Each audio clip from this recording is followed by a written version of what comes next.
Já, ég held að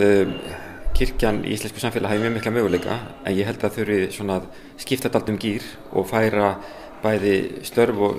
stjórnhætti kirkjunar inn í nútímann. Þetta þýðir bæði svona guðfræðilega að taka inn það sem að best vitað úr guðfræðinni á nútíma guðfræði getum við sagt, og líka að taka inn það sem að best vitað úr stjórnunarfræðum. Það sem að náttúrulega snýr að biskupum, bæði biskup Íslands og vígslubiskupum, er að hafa yfirumsjón með þessum hlutum og láta hlutina gera sig, og það hlýtur náttúrulega að skrifast að þá ef að hlutirnir ekki gera sig eins og best verður á kosið. Þannig að ábyrgð þeirra er mikil og möguleikar þeirra eru líka mjög miklir. Þetta er eitt mögulegt áhugaverðasta starf sem hægt er að hafa í samfélaginu, það er að vera biskup og vinna því að byggja upp þá sem eiga að vera að byggja síðan upp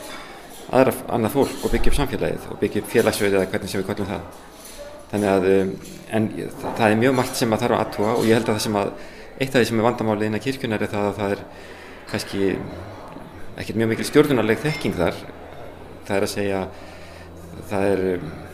hefðin hefur vissulega ýmislegt fram að færa og löggjöf og annað slíkt, en það er fullt af aðferðum sem hægt er að beita til þess að gera starfi skilvísara, þannig að menn ná virkilega árangri, þeim árangri sem vilja ná.